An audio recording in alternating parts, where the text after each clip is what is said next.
All right, on this Garlic Marketing Show, we're going to talk AI, SEO, some of the best things that you can be doing, and also optimizing for AI because AI is becoming the newest search engine.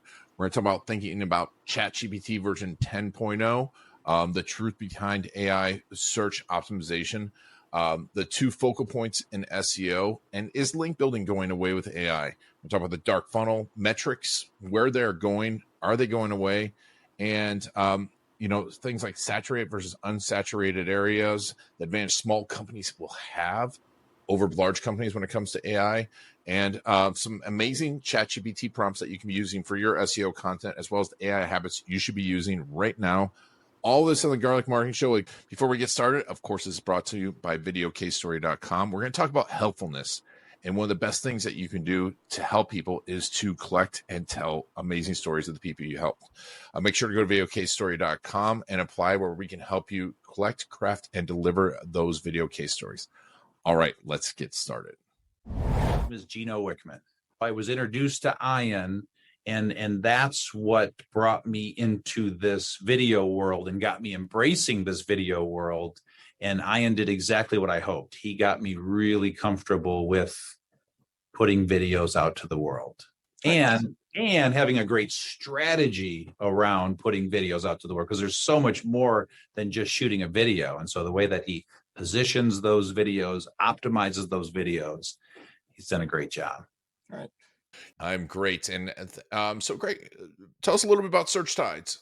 Yeah, so SearchTides is just a hub for all things what we call SEO and AIO. So it's your conventional search engine optimization, at the same time understanding that we are entering into a world for some people who will continue to seek and discover new information in additional ways through LLMs, through GPT models. And ironically, if you've been around for a while in the SEO space, you know how much of a Wild West frontier it was when these sorts of optimizations just started to come out. The same thing is happening right now in the AI space. So SearchTides just exists to provide information to everybody else about all the kind of things that we've kept under wrapped as a company for the last 10 years and the last 2 years specifically. I want to get into AI and SEO because I think it's a powerful combination if done right. I'd like to talk a little bit through like your best workflows, but I think AIO is such an interesting place to be because it is going to be the search engine, right? I mean, I know, like, just thinking about how I use Siri and Alexa right now, and I even use, ChatGPT walking around. I'll talk to ChatGPT. It's going to be, we're going to need to optimize. It's going to transform search massively. But where do you see this all going? Right. I mean, obviously crystal ball, we can look in a year or 2 years, guess, but where do you see it going in the next 6 months? Sure. I'll give you both. I'll give you the crystal ball now and in the future too. So I think in terms of the immediacy, at this exact moment in time, we're seeing a little bit of a rebellion because we're realizing that there's human beings who are developing these AI tools. And so there were recently products that Google came out with. There's different prompts that ChatGPT will or won't respond to. And people are basically saying, hey, I'm used to making the decision about what it is that I interface with in terms of information. And now I don't want someone else making that for me. So I think in the next 6 months, we're going to see a convergence of people raising their hand and essentially voting. This is how I want to interact with information around me. In the next 2 years, where it's going to is I think you're basically just going to see a multitude of ways that people generate information online. Whereas if you looked 5 years ago, 7 years ago, it was primarily one source, which is Google. But if you take that a step further, like my mom still uses mapquest.com to print out directions. She's never going to change. And that's part of it. She shouldn't. So I think right now we have a lot of people who are in the marketing space and in the tech space who are basically saying, oh my goodness, it's over. Everything is changing forever. And they kind of forget that if you look at an adoption cycle curve, we're at like the first part of the first 1% of it. And it's a very, very long road. Yep. That's much longer than people can foresee, just because professionally our jobs is to adopt things as quickly as possible. We're incentivized to do that. Most people are incentivized to wait until things get better. No, I agree, and it's interesting to think that way because I think as marketers and agency owners and SEO people, we always want the cutting edge, and it seems like everyone's going to adopt. And then I hear this also from businesses like, "Hey, I want to do all this stuff now," but they really don't know what or how to do it.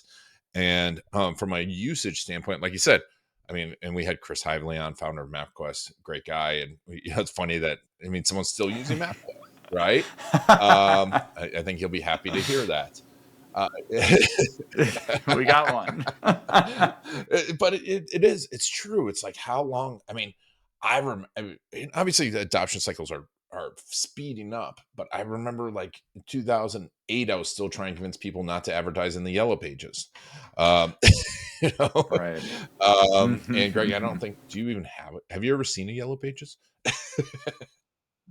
Yeah. I was around pre-internet. I think I got my first cell phone when I was in 7th grade, and it took me a year to know that new message meant that I had text message capabilities on it. So like I'm not, I think I'm the graduating class before that really tech-enabled native type. Yeah. Okay. Gotcha. Yeah. And so, but when we're thinking of optimizing for AI, what should we be doing right now? What are some of the things? I mean, obviously, we don't need to go all in right now, but we still want to start thinking about it and start doing things and like changing some behaviors. Yeah, it's a great question.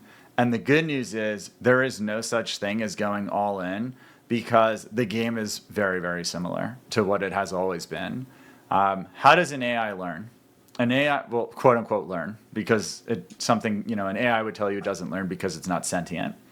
Tell that to Will Smith. But anyways, so the point is like, how does an AI generate new responses, optimized responses? There's 3 things. Number 1 is it gets access to new data sets, and that's a passive process when somebody who's building an AI goes, hey, look, I'm Google and I bought access to Reddit, and I'm paying 60 million or billion, whatever it is, dollars per year on that, and now you get access to this data set that you didn't have before. Go learn. Number 2, and which is by far the most popular right now, it's searches. So if you were to ask ChatGPT, hey, what are the 3 best restaurants in XYZ? And it gives you the 3 best restaurants, then you prompt it further and say, how'd you find out about that? It said, well, I use this site, which seems really good. And then you say, well, how'd you do that? And they say, okay, fine. I searched for it on the internet and I found it. So the search results are still generating the feedback loop. And by the way, they literally will indefinitely because that is how the internet is indexed. And then number 3, you have user engagement metrics, which again is very similar to a search engine. If I click on something in Google and I don't find the right answer, what do? I go back to Google, I click on something else and I find a different response. And with AI, it's the same thing. If I don't like the answer, what do? Well, I could do one of 3 things. I could thumbs down it. I could say something like negative or hateful or whatever. Or I could say, hey, this was not a good answer, and therefore, this is what I wish you had said instead, and this is why. So there's user engagement that's actually training these models. That is the exact same stuff that goes into a successful SEO campaign. What do you need to do from an SEO perspective to appear high in the search results? You need to have lots of people talking about you. That sounds like a lot of links to me. That sounds like a lot of mentions online to me.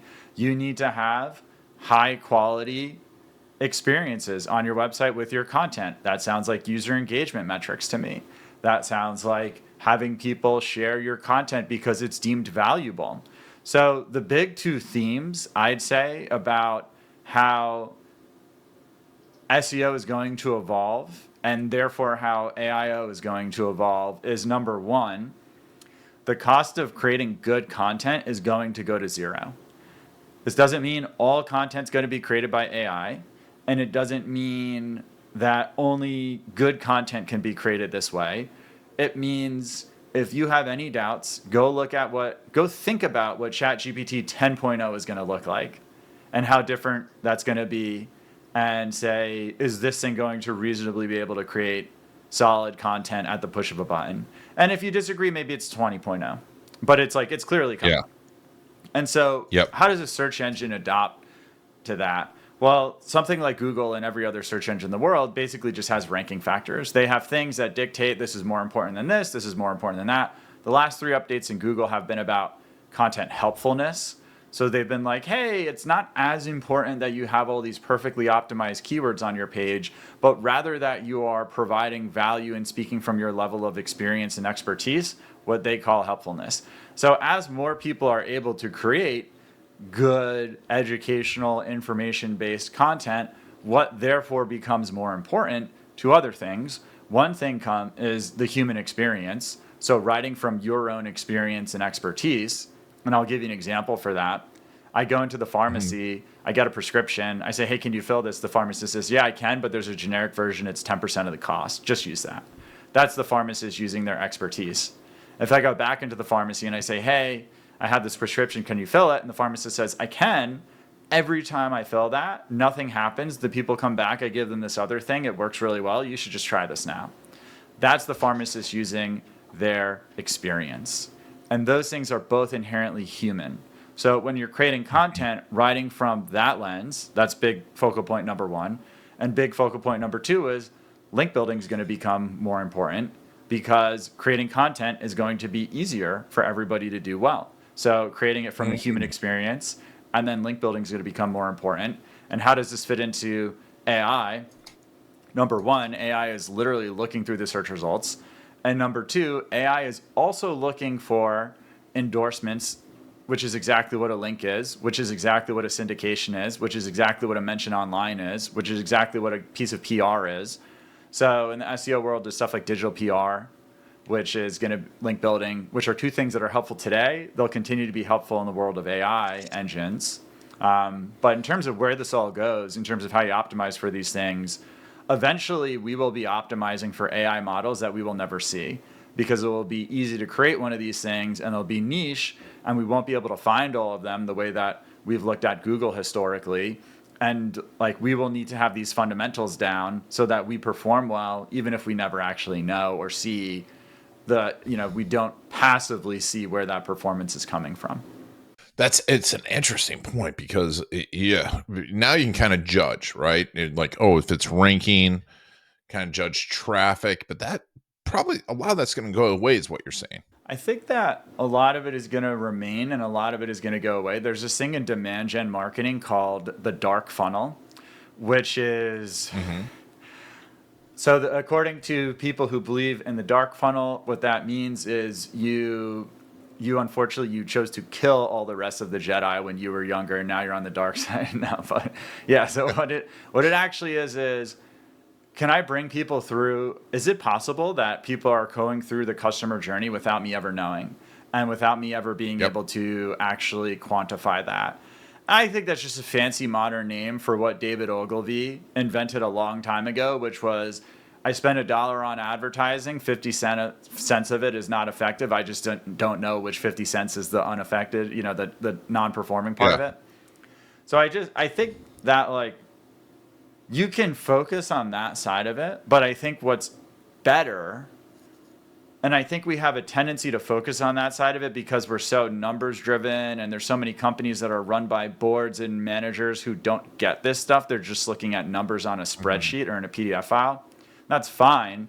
But there's a hidden equation that's not part of that. And that's the value that you provide for your customer, for a consumer. And that comes from the ethos of how can I be the most helpful possible? How can I actually just create the largest amount of value possible? How can I lead through that and worry less about all these other things? So if you were going to say, how do I quantify that as a metric? I'd call that brand equity. Brand equity is the guiding star of the future, and goodwill as a brand are the guiding stars of the future. You can do a variety of those things in tangible ways, but if you are living and dying based on your ability to measure down to a certain level of precision, you will simply die because you will be eaten by people who take the opposite perspective. I agree completely. I mean, I talk about this, especially, the faster the sale, the easier it is to measure. So, if you're selling a widget that's $10, there's a shorter customer journey and also lots more clarity in that. But when you go to like a larger sale, and luxury goods know this, right? They're not trying to track, who's looking at the Louis Vuitton ad, but they know it works, right? uh, I mean, and then you get into high end B2B, and this is where I talk about it a lot. We just had uh Sarah Block on, and she was talking about, like, on LinkedIn, that she did an analysis of all of her clients, and they are all on LinkedIn. All of her marketing is on LinkedIn, and none of them liked or engaged directly with her content. They obviously read it, but they're not sharing it, they're not liking it, they're not commenting on it. And I think also, there's that whole 50% of my marketing doesn't work. My opinion is, it's more of your marketing is working.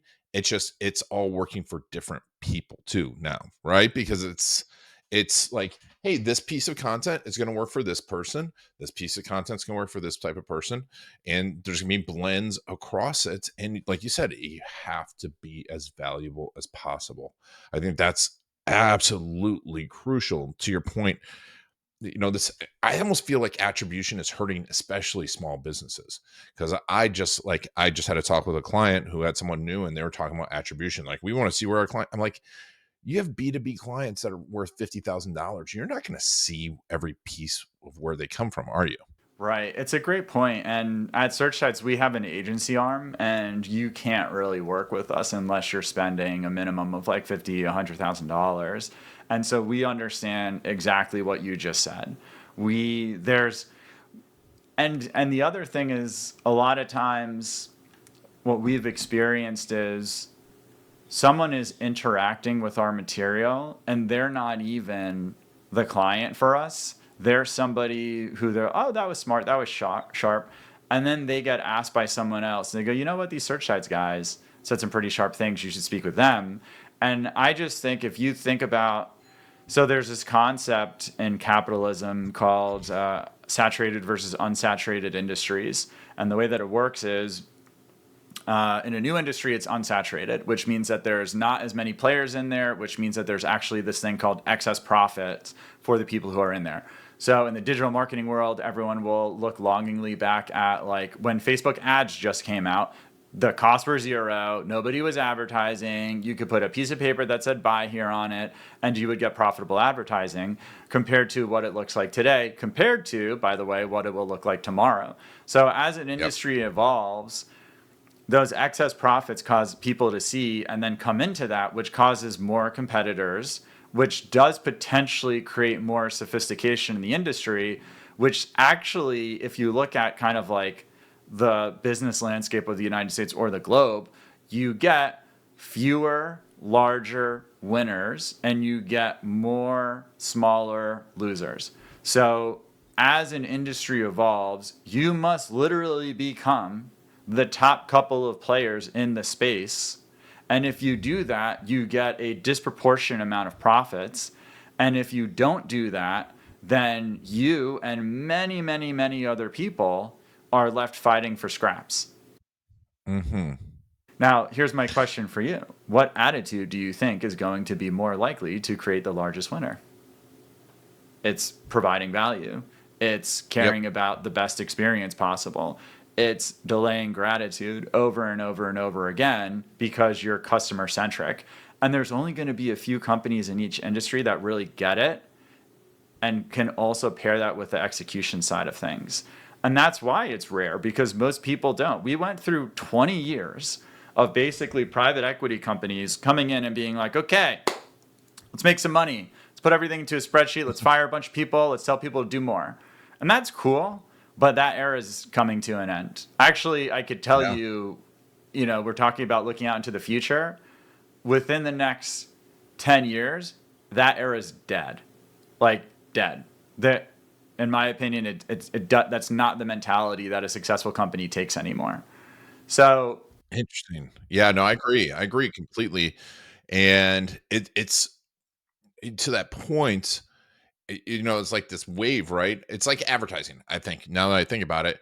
When everyone started on the internet, and I see this still, they come with an advertising mentality, because the advertising people who are great at it won, but that's dead. But small companies are still going after it.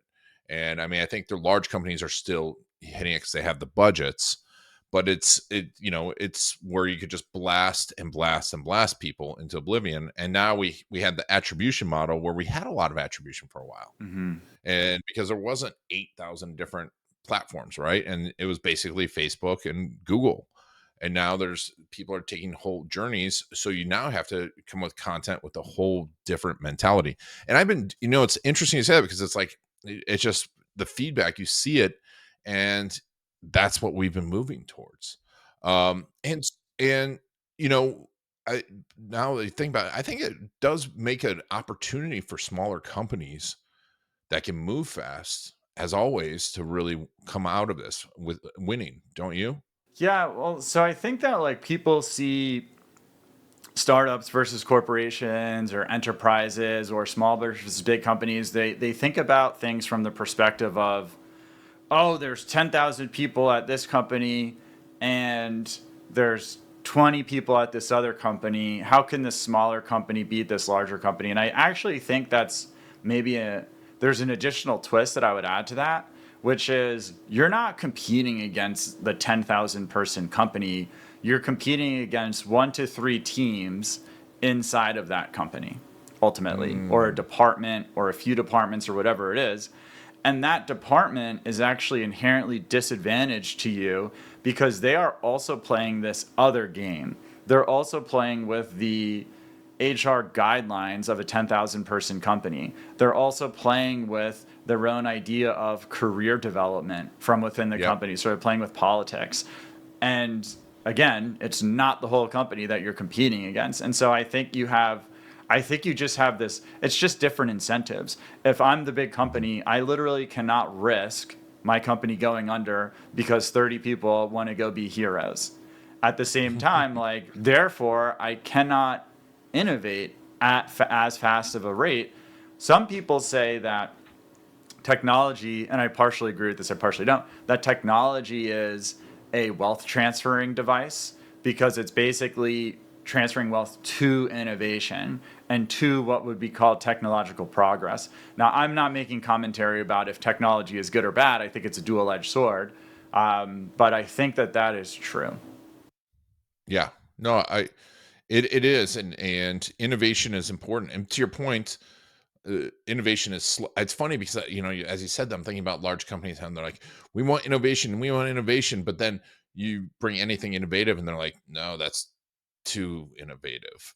Yeah, it's risky, and that's why you see so much acquisition, because they're like, okay, here's how we can do this. We can buy this thing and then we can keep it in a box, and then we can justify it to upper management, and it's like, well, these people, they're not us, they don't act like us, so let them go do their thing. They won't get in our way, we won't get in their way. And that's why that's kind of like the post Kodak model, where Kodak was like, oh crap, we shouldn't have thrown out digital cameras. but they also can't risk a change to their own company culture. Interesting. So now, AI is this awesome tool, right? And there's AI optimization, SEO. What are some of the workflows that you are, because everyone just wants to go, hey, ChatGPT, write me 1,000 pages for my website so it ranks number 1. But obviously that doesn't work, and you want it to provide value, and you want it to provide real value. What are some of the workflows and tools that you are seeing right now that work really, really well for providing high quality, highly valuable SEO content that will also give us a leg up in this AIO era? Yes. Great question. So I promise I will answer that question.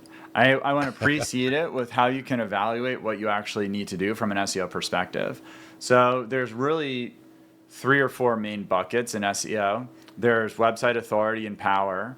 There is technical optimizations on your website. There is content creation. And then there's also on-page optimization. So the difference between technical and on-page is technical is like, your page takes 15 seconds to load. Come on, what's going on? On-page is like, you never use words that are relevant to the topic that you're talking about. Content is what you're actually writing about and breaking down. And link build or website authority and power is how strong and authoritative is your website compared to the others in your space. So the number one mistake that everybody makes is they ignore the most important part in SEO, which is if you have a website that is fundamentally not as authoritative or powerful as all of your competitors, you can't beat them consistently, because they, apples to apples, they will outperform you every single time. So that's the number one mistake that people make.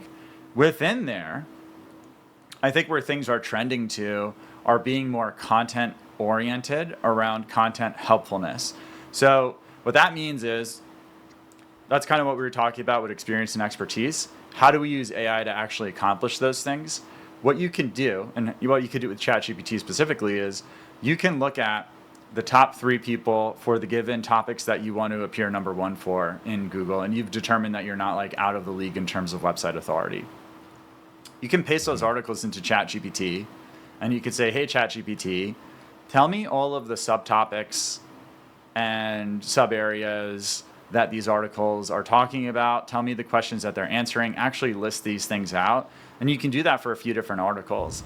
And now you kind of have this outline of the types of topics that are seeing success and the types of questions that are being answered. You can take that and layer on your own expertise or your own experience about a topic. Now, someone might say, okay, what if I don't really know anything about this topic? I'm not really an expert. I don't really have experience in it. My response would be, you're playing a short-sighted game. Like, you're going to get taken out at some point by somebody who is and does this stuff well. So, like, genuine expertise. You can then layer in your own understanding and topic, throw it back into ChatGPT and say, hey, what are all the subtopics that I'm talking about? Topic A, topic B, topic C. What are the questions that I'm answering, wanting to make sure that you are? And now you kind of can double check your work. You could also say stuff like, hey, can you remove the fluff from this article that I've just written? And that will happen for you. Hey, what are some ways that this piece of content could be considered more helpful? Well, here, by the way, here's Google's definition of what content helpfulness is. Copy pasted into ChatGPT. This is what I mean when I say helpfulness. I mean this definition. Hey, here's my article. How can this be more helpful? And so you can actually get a pretty tangible list of, this is what other people are doing. This is how I can add in my own thing. And this is how I can check my work. Now, I'm not saying, notice none of that was, hey, can you write this for me? You can ask to rewrite sections and things like that.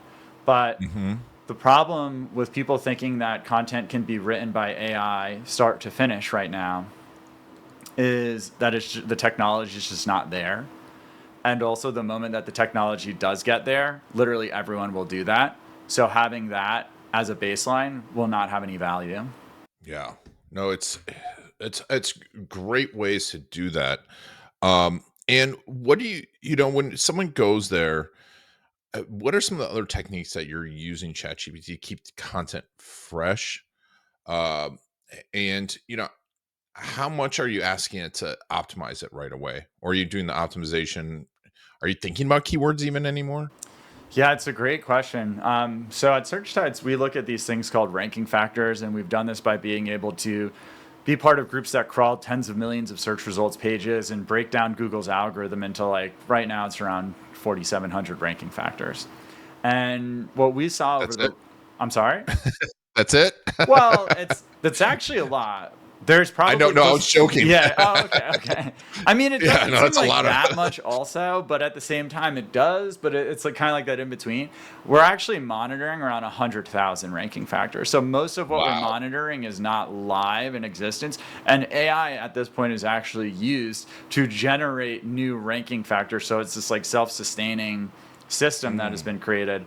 But ultimately, my point is, in the latest algorithm update, we saw that a lot of what are called relevancy factors. So that's like your combination of keywords plus your combination of LSIs, which is basically common language for your theme, plus your instances of entities, which is essentially like an official topic within a larger topic.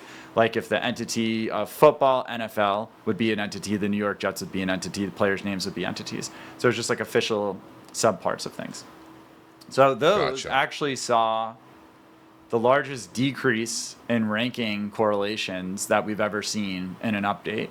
And what Wow. replaced it, yeah, it's wild. It was wild. We were like, oh, is this data right? But what replaced it was everything with helpfulness, which we had started to see a year before, but the shift was pretty big. So this doesn't mean you don't need to optimize your content and add in keywords or things like that. It just means most likely the level has been raised where if you do that, that's not good enough to get you an advantage anymore. So what is the thing that is good enough to get you an advantage? Writing through helpfulness, bringing your experience, bringing your expertise. Interesting. And so now as we look at that, because one of my things is I tell clients, with video case stories, right? We capture client stories. I'm like, there's so much data in there. And plus it's more engaging and you can educate through story. It's the place to go. How much have you seen things like stories integrated into content affect? Because I think of helpfulness too as entertainment to a certain point, right? Because it's like it needs to be engaging. It can't just give a bunch of data. How much have you seen stories and storytelling affect, and video even affect content? Yeah, it's a great question. So we use a metric called value per. And if we were talking about writing, we would call it value per word. If we were talking about video, we would call it value per second. And essentially, it's that combination of what you said, Ian, where it's like, hey, here's this entertaining thing, here's this educational thing. Let's add those two together and let's score them as value, and then let's maximize that. So consumers consume information in a different format than they did previously. That's just the reality of the situation. How do we meet that? And I think that in some places, some formats will be better than others, essentially. And that's okay. And it's all part of the growing customer journey. We should inherently know when one is going to be most appropriate compared to others, et cetera, et cetera. So typically, it's going to depend on the format and where that sort of stuff is being located. You have, we're on YouTube. We've never written more than probably like 3 words per post that we've put on YouTube. On the flip side, on LinkedIn, we're probably using like 1/3 video. So I think it really just depends on the format and where your customer is in the customer journey. But if you're not doing stuff with video, that you're falling behind for sure. Mm-hmm. Yeah, because everyone's asked me like about the future of AI and with Sora coming out, and obviously everyone sent me over the video, all the videos, and they're like, well, can we use this? And I'm like, well, we can, but it's about storytelling. But I also see, I mean, I- you might see this too, or you might disagree with this, that we're gonna start tagging stuff, right? And the level of AI that's engaged with it, especially video, if it's pure AI or if it's pure someone talking, if it's a real person, I think the algorithms are going to start having to call that out, don't you? I actually think they won't.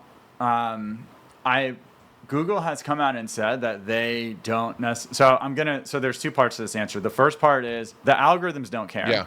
Google has come out and said we care about the best result for the consumer. We don't care who wrote it, basically. And the same thing will be true for video.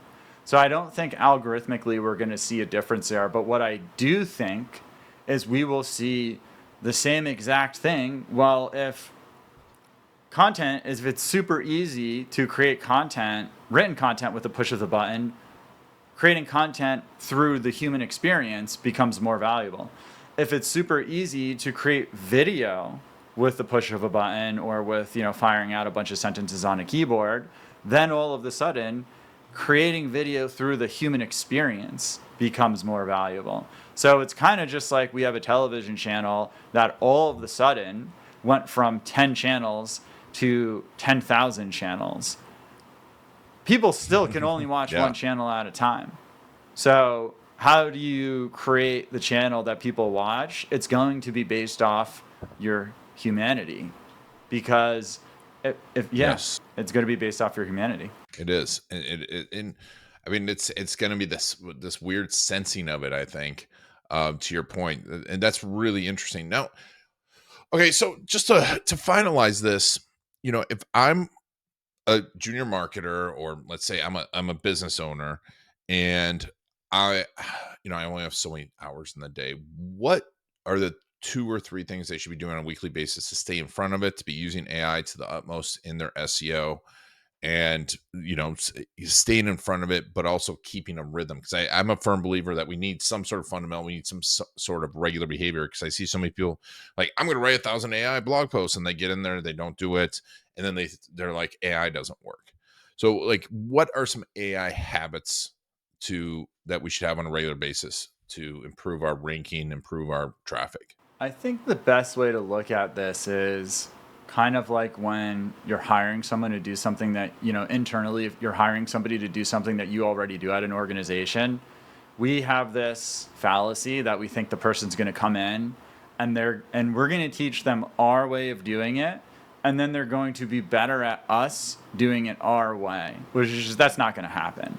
So what is reasonable in that instance? Well, we use the 80% rule of thumb. If we could teach the how and it makes sense to, we're looking for 80%.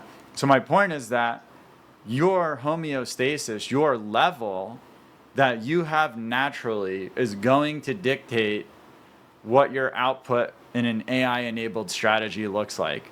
Do you really think an AI is going to be able to create 1,000 pieces of really good content? Think of the level of effort that is necessary for you to do that. Think of what these models are, and then try to put that together. It doesn't fit. So what can you do? Use them as assistants along your journey of what you are already doing now. I am already creating a piece of content. This can help me with competitor analysis. This can help me making sure that my content it doesn't have fluff in it, that it is including all the subtopics that I want to talk about, that I'm adding in a certain level of humanity to what I'm saying. Same thing with video.